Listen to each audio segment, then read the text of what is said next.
เวลาซอยเวียกซอยงานดองนี่ก็ต้องเวียกนักแบบนี้แหละผู้หญิงทุกคนนี่ผู้ชายมีแต่เฮ็ดห่างอย่างเดียวเป็นแฟนกันบ่คือว่าคือกันเลย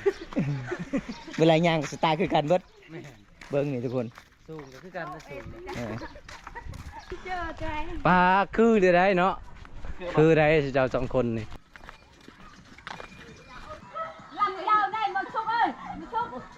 เวลางานดองหมู่เฮาต้องซอยแบบนี้เวลางานดองเฮาหมู่อีกมาซอยเฮาทุกคนเด้เฮาปะบ่ได้ประเพณีบ้านเฮาเนาะเซาจังเซาเพอเนาะ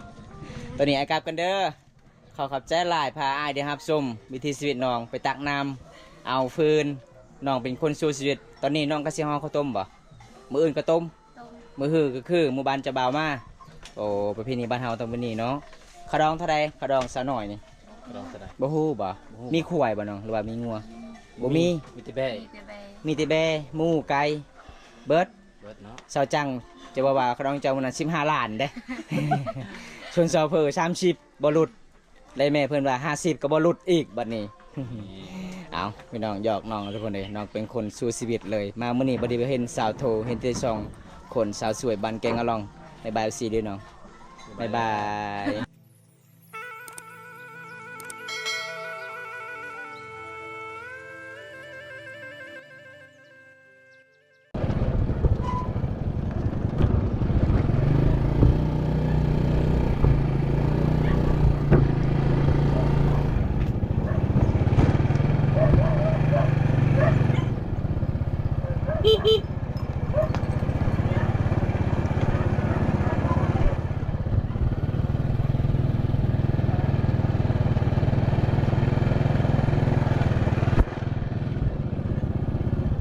ไปทุกคนไปเบิ่งประเพณีงานแต่งของชนบทลาวสาวจังเพิ่นก็ไปซอยงานสาวน้อยเป็นสาวผ้าแพรกเพิ่นก็สิจัดงานแต่งเพิ่นก็จะเอาผัวบรรยากาศรอบๆหมู่บ้านแกงอะลองทุกคนเห็นบ่พี่น้องมาสำเนียงทุกคนเห็นบ่พี่น้องเดี๋ยวผมตาก็สิพาทุกคนไปรับชม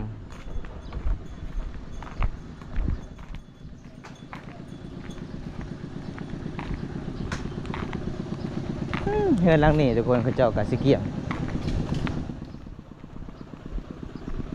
อันนี้เขาเจ้าก็สิเอาฟืน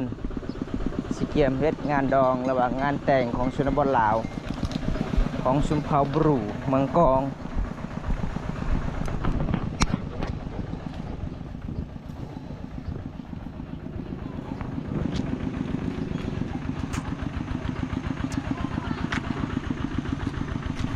ป้าชุมเผ่าบรูบ้านเฮานี่เวลางานแต่งเขาเจ้าต้องเฮ็ดแบบนี้เด้อทุกคนสบายดีสาวจังสบายดีจะเฮ็ดเวียกอีกบ่เมื่อได้เคยมานะเมื่อวันอาทิตย์มื้อนี้วันยังวันศุกร์ยัง1 มื้อทางเคยนี่มาจากบ้านใดบ้านอาลอยเอารวยเมืองพินเอารวยทางใดเมืองนองนี่บ่อ๋อมีแต่ผู้สาวโสดเนาะจุดนี้เนาะ มีแต่คนงามๆเลยผู้สาวจักคนซอยเวียกนะ6 คน2 คนไปซ้ายคือบ่เห็นตะกวล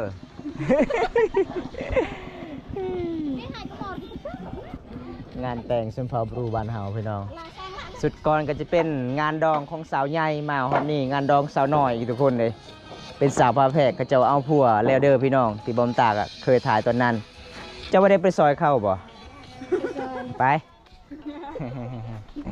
ไปเบิ่งเขาเจ้าค่ะสิเกียมเฮ็ดงานดองมีผู้สาวโสดด้วยทุกคนสาวบางแกงลองเวลางานดองเขาเจ้าต้องเฮ็ดห้างแบบนี้พี่น้องถ้าบ่ได้เฮ็ดห้างก็คือประเพณีบ้านเฮาก็บ่ได้พี่น้องเอ้ยนี่อันนี้คือเป็นนำเขาเจ้าก็สิเกียมไว้อีกยัง2 วันก็สิได้มาแล้วทางหมู่บ้านจะบ่าวไปสู่หมู่บ้านเจ้าสาวไปเฮือนนี่พ่อแม่ของเจ้าสาวของชุมเผ่าบรูประเพณีของชุมเผ่าบรูมังกรบ้านเฮาทุกคนอันนี้เป็นฟืนเขาเจ้าก็สิเกียมสิต้มข้าวต้มพี่น้องเอ้ยมันแปลกหลายมื้ออื่นเขาเจ้าก็สิเกียมต้มข้าวต้มโอ้สบายดีสาวเพอคุณงามจะก็มาซอยเวียกบ่ไปเมื่อใดมีแต่ซอยเวียกเนาะเมื่อใดแล้วเขาสิซอยเวียกเจ้าอีกนะ เอาสาวเพออารมณ์ดีทุกคนเลย ใช่จะว่า6 คนผู้สาวสาวจัง นี่ 6บ่เออ เกี่ยมนำเป็นยัง ขอยคิดว่า7 คนอยู่นี่อ้าว ผู้สาว ขอยซอยผู้สาวก่อนนี่แกตัวนี้ก่อนแกแตะกกก่อนเวลาเขาเอาฟืนนี่ไผสิแกปลายเลย ก็คือคนแรกนี่นะสบายดีเด้อสาวจังสบายดีมาได้เลยยกพื้นเนาะ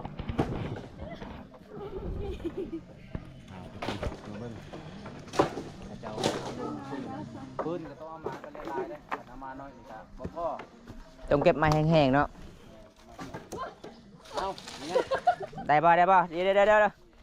ไปกวาดย้อนเนี่ยโลกส่งอันละ เอานายก็ได้นายอันกูตีกูโกะนี่ มาติไก่ แล้วก็ในไว้นี่ มาติป้า มาแต่ป่าแต่บ่แม่นดอกเด้ ไม่ได้มาอยู่ เอา ทีมงานให้กับสาวอยู่ใส่กับใจดีทุกคนเลยช่วยตลอด พอดีมือหมู่บ้านเจ้าบ่าวมากเขาเจ้าเอาข้าวต้มเด้ข้าวซอยเด้1 2 3 ผู้ได้ซอยจ้ะเอากระต้มให้ ถ้าเจ้าบ่ได้ซอยเขาให้แต่ตอกอย่างเดียว เอาไปได้เป็นเอาไปที่บ้านเอาเลยล่ะเดี๋ยวแล้ว ไปแล้ว ไปยกเอ้ย อันนี้คือเข้ากว้างเด้อ ตัวนี้ยกเลย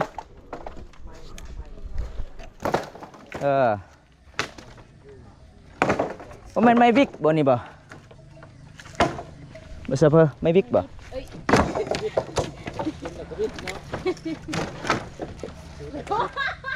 ยังโหว่านะอารมณ์ดีแท้มื้อนี้เจ้าบ่แม่นถึกใจจับพื้นบ่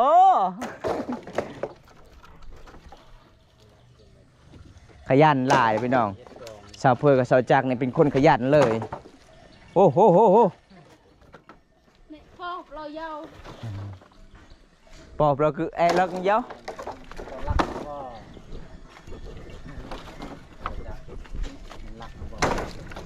เจ้าไปข้อบ่เอาพื้นนี่บ่ ลักเอา หลังเอาเลยป้าคันเจ้าเอาอยู่ดินคอยนี่คอยปบไม้แน่นอน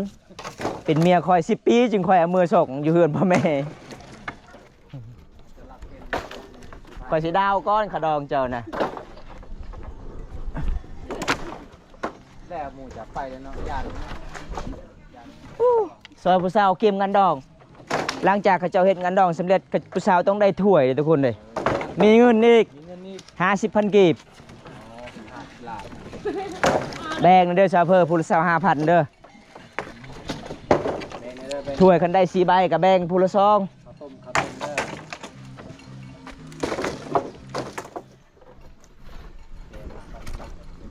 แบกห้องไปลังโอ้ยตามมือแล้ว อ้องหรือกุยเอา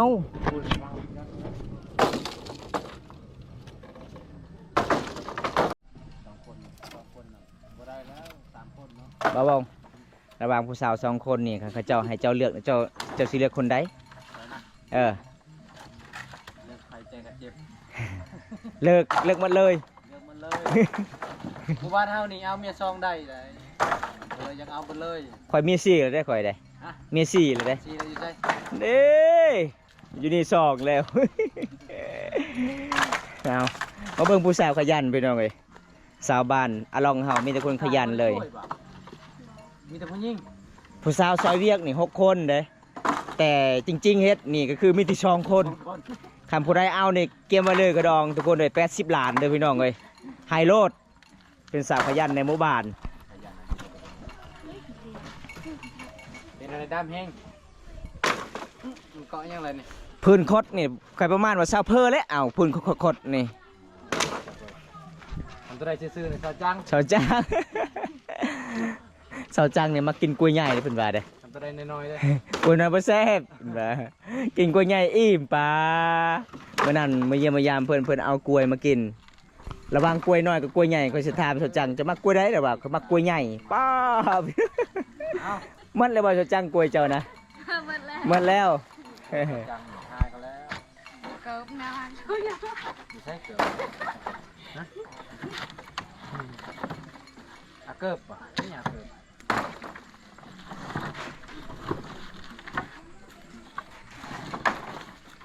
บ่วงนี่อยู่ไกลกับผู้สาวบ่ได้ซอยเลยเนาะ บริจาคเลย ถ้าข่อยเป็นผู้สาวนี่ข่อยเอาน้ำมาฮดใส่เลย เอาน้ำมาเป็นยังเอาดำนี่มาทานเอา เอาซอยคือกันเด้พอมีแห้งเด้เสาจังว่าพอนอนนอนกลางคืนพอได้พันเห็น เรียบร้อยรถบอกเขาดังเพิ่นนี่นะเบิดบ่สำเนียงนะปืนสำเนียงนะคือมาดังหลายเลยเนาะ มื้ออื่นน่ะต้มข้าวต้มบ่มื้ออื่นบ่ ต้มข้าวต้ม เออ มันคือกะเคยมา หลังจากเอาพื้นแล้วสิพาอ้ายไปไสพาอ้ายไปอาบน้ำแล้วพาสิพาอ้ายไปแยมมดแดง เมื่อยบ่น้อง เหนื่อย เมื่อยเนาะเบิ่งบ่น้องเหือจนเต็มหน้าเต็มตาน้องเลย ไปบ่ได้สังเกตเหือไปเบิ่งซะโซงซะจังน่ะคาดแล้วพี่น้องเอ้ย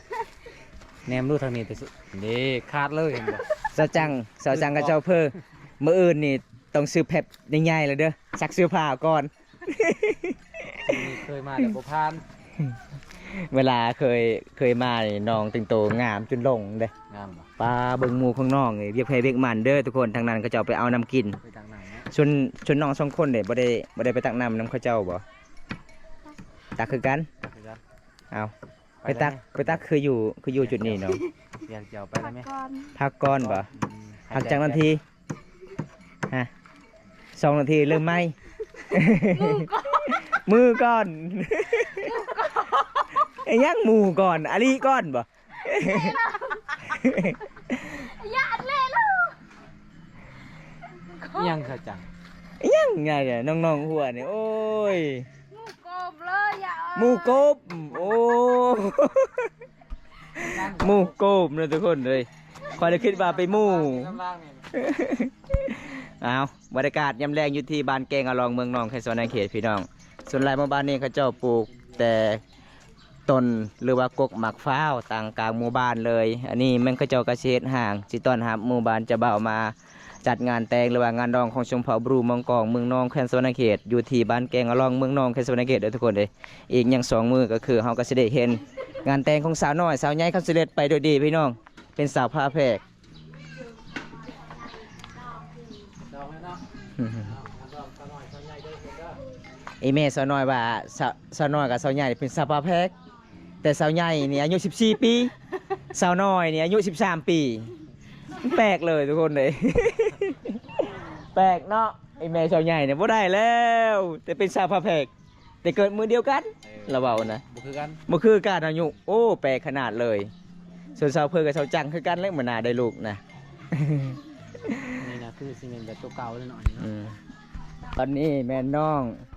เอาฟืนมาเรียบร้อยน้องสิพาเฮาไปตักน้ำเด้อทุกคน ใกล้คือ เวลาซอยเวียกซอยงานดองนี่ก็ต้องเวียกนักแบบนี้แหละผู้หญิงทุกคนนี่ผู้ชายมีแต่เฮ็ดห่างอย่างเดียว ผู้บ่าวมีแต่ผู้บ่าวไปน้ มีแต่ผู้บ่าวไปน้ำก็คือบ่าววอกเด้อไปไปยังโสดบ่มีไผเอาโสดมา28 กว่าปีแล้ว ฮักเนาะขู่เจ้าน้อยนี่เนาะ2 คนนี่เนาะ แม่นผู้ใดแอลฮักเจ้าน้อยนี่นะ กบเนี่ย ยังฮะสองคนเนี่ยอารมณ์ดีตลอดเลยทุกคนเลยไปเมื่อนี้ถ้าไปนำกันนี่อารมณ์ดีตลอดคักขนาด ำ บ่มีแล้ว จังจะเป็นแฟนกันบ่คือว่าคู่คือกันเลย เวลาย่างก็สไตล์คือกันเบิด แม่น เบิ่งนี่ทุกคน สูงก็คือกันนะสูง เออ อารมณ์ดีขนาดทุกคนเลย สาวโทรเอาผัวหรือบ่คือบ่เห็นอยู่เพื่อนนะ ยัง ยังบ่ ยังบ่ได้เอามาสะโต อที่ว่าสาวโทรก็เอาผัวแล้ว โอ้มีแฟนแล้วสะจังว่าสิว่าสะจังว่าสะโทมีแฟนแล้วก็แล้ว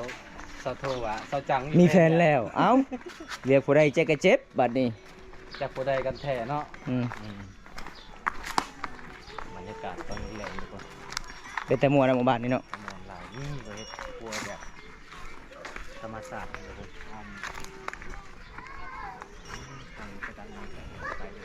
เคยสิหอดบอลน้ำที่น้องไปเอาไปเรื่องง่ายเลยทุกคนเลย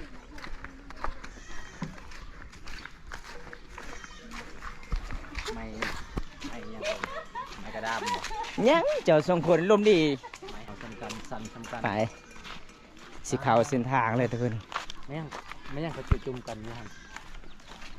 เฮ็ดพี่จังขายคล้องบ่ บ้า ขายเครื่อง คนหลายเนาะ คนเวียนมาซื้อมาขายอยู่บ้านจะพ้นตกบ่มื้อนี้น่ะบ่ได้ตก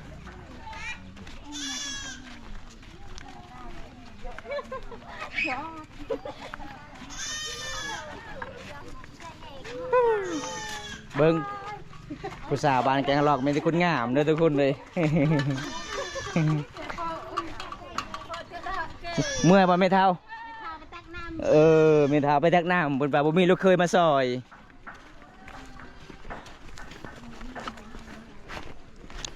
และก็คุณเลยบอลไปตามน้ำมาหอดจอกเพิ่งเลยทุกคนที่เก้านาคืออันจะเป็นน้ำลิ้นมาทุกคนกระตอพูดมาจะพูด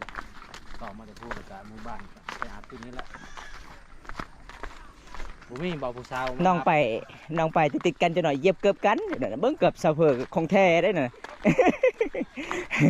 เกือบของแท้สิขาดแล้ว เขาได้บ่จะพูดบุ้มีระเบิดบ่ จะได้เขาวางระเบิดใช่ตีกลับได้สวยนะ เอาตอนนี้ก็ฮอดบอลที่น้องไปเอาน้ำเลยทุกคนเลยแต่สาวบ้านอาบน้ำเฮากะสิรอถาน้องจุดนี้ก่อนมีคนอาบน้ำบ่สะเพอ นี่บ่ เขาอาบน้ำบ่ คือเสียงผู้อาบน้ำเป็นทุกคน ตอนนี้จุดนี้แหละที่เขาเจะอาบน้ำเพราะว่าเฮาเราทาน้องตักน้ำก่อนแล้วก็เฮาสิมือบานทุกคนเลย ไม่ ส่วนหลายเขาเจะไปเอาน้ำก็คือมีแต่เอาจุดนี้เลย ลำเตากับมักเดียวเนาะใส่กระตุกกระท่อม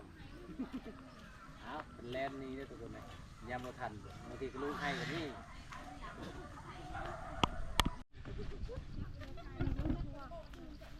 ป้าผู้สาวทรงขาดนี่ไปก่อนเล็กซี่เลยผู้สาว แลนเลยแลนเลย เอาสาวงามเพิ่นหามคู่ สาวงาม นี่แหละทุกคนในวิถีชีวิตชาวลาวบ้านเฮาดำรงชีวิต อันนี้คือหมุมคู่ของสาวเพอของสาวจักรนะเขาเจ้ากับมาซอยเวียกเขาเจ้าไปก่อนเขาเจ้าเมื่อก่อน ตอนนี้น้องสาวเพิ่นยังบ่ทันแล้วทุกคนเลย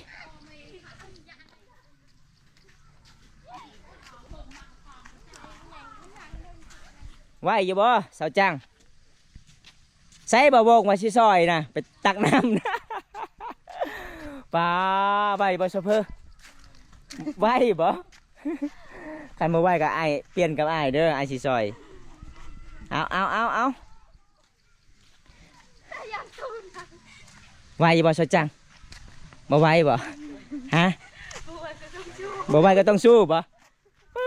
ติ๊กตอกเบิ่งในบ่วงเลยเบิ่งหนองย่างตกสิฮอดบ้านบ่ อันนี้บ่ยังบ่ทันฮอดคุอันนี้นะ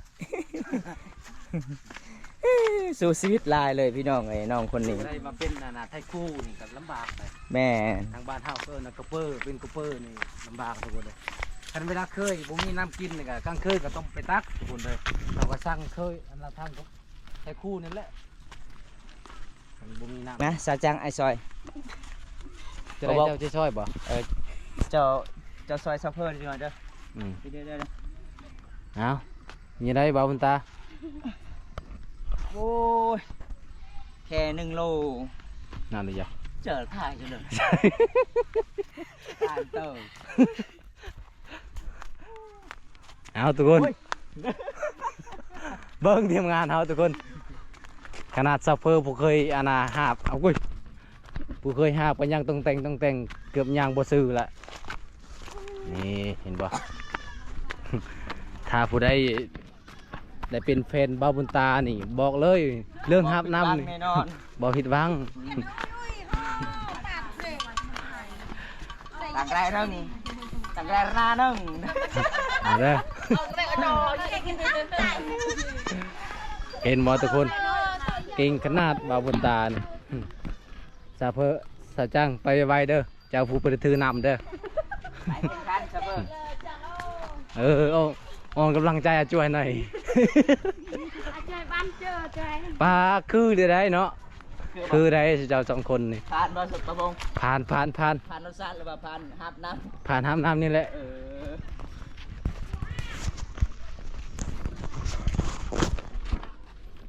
ำนี่ทุกคนเห็นบ่เพื่อจะฮอดเฮือนโอ้บอกเลยคอยยันไม่ ประมงเดี๋ยวไปซอยเฉเพิ่มน้องให้ได้จะไปซอย ไม่หาบนี่ก็ ซอย พอ แม่ แห้งเลยคอยจับกล้องอยู่บ่ได้กินเบี้ยทาง เบี้ยมาเรียบบ่อะไรกินตะลุกไปเลย ประมาณ40โลทุกคนเลยคู่นี้40โลน้ำหนักเฮาบ่เคยหาบนี่คันเฮาไปไกลนี่นะสิบ่ได้เด้พี่น้องเพราะว่าเฮาต้องคอยไปแบบนี้ล่ะบอมตาตั้งแต่น้อยก็เคยหาบน้ำแบบนี้ล่ะดำรงชีวิตอีพ่ออีแม่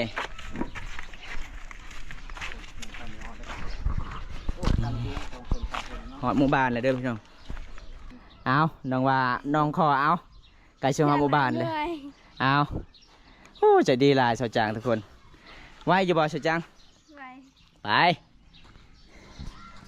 กลับบ้านทุกคนเลยฮู้ส่วนสาวเพอเพิ่นไปก่อนเลยให้มันที่ชีวิตน้องเนี่ยลำบากหลายเลยทุกคนน้องมุ่งชีวิตกับว่าไม่นเรื่องง่ายเลยสาวเคชนบทหมู่บ้านนี่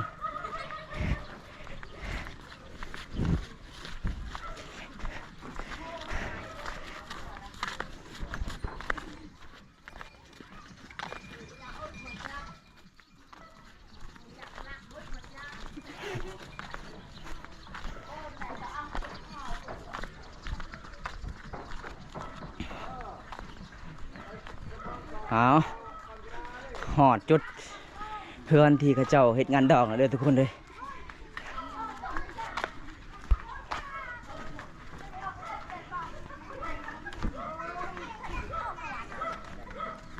ชนบทบ้านเฮาก็คือแบบนี้นะพี่น้องเห็นบ่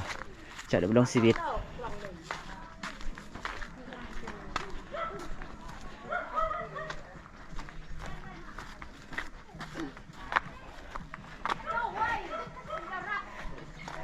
ปลาเพื่อสิฮอดเฮือนฮอดศาล เอาได้ ขึ้นได้บ่สาวเพอ เอาลำยาวได้มาชุบเอ้ยมาชุบ ซอยนี่เด้อผู้สาวเอ้ย เอาได้เอาเดี๋ยวเอา โอ้สาวจางขึ้นได้บ่ เดี๋ยวได้ชอบ คอยละกันใจ มา แปะไว้นี่ จะขึ้นได้บ่บง โอ้ บ่บงขึ้นเอาบ่บงอีกสิซอย อาจารย์ทั้งนั้นเด้อ เดี๋ยวรับ โอ้ซ้ำนี่ซื่อ โอ้ฮอดเฮือนแล้วสำนี้ชื่อๆเบาเป็นเนาะบ่บงเนาะ ทางนี้ไฟเชียวขึ้นทางนี้ ข่อยว่าซอยเพอบ่อยากซอยบ้านฮอดเฮือนแล้วอยู่สำนี้ชิวๆนี่เห็นบ่ เย็นชัวอยาก ตาเอ้ยไอ้พี่เอ้ย เบิ่งคนที่เว้าชิวๆนี่เบิ่งนี่ รับเลย รับ จนขึ้นบ่ได้เลย เขาไหนวะ ชุบพี่เลย อ้าวมีแห้งแล้วบัดนี้เอาทุกคนไปเบิ่งน้องก็สิเกียมเฮ็ดงานดองเลยน้องก็สิห่อข้าวต้มอีก นี่ละบ้านเฮาตามประเพณีชุมพาบรูความเชื่อรุ่นปู่ย่าตายายตะกี้ทุกคนเลยปะบ่ได้ก็คือแบบเฮาก็สิเกียมต้องห่อข้าวต้มกับกล้วยมันได้บ่มีแห้งบ่ มีแห้งเนาะ มีแห้งเนาะ คือไรไข่ย่อยอยู่ เอาหลังจากที่น้องสองคนไปตักน้ำไปเบิ้งพิธีชีวิตน้องทุกคนเลยเวลางานดองหมู่เฮาต้องสอยแบบนี้เวลางานดองเฮาหมู่อีกมาซอยเฮาทุกคนเลยเฮาปะบ่ได้ประเพณีบ้านเฮาเนาะเซาจังเซาเพอเนาะตอนนี้ไอ้กลับกันเด้อขอขอบใจหลายพาอ้ายได้รับชมวิถีชีวิตน้องไปตักน้ำเอาฟืนน้องเป็นคนสู้ชีวิตตอนนี้น้องก็สิห่อข้าวต้มบ่มื้ออื่นก็ต้ม ตรง มื้อฮือก็คือหมู่บ้านจะบ่าวมาโอ้ประเพณีบ้านเฮาต้องเป็นนี่เนาะขะดองเท่าใดขะดองซะหน่อยนี่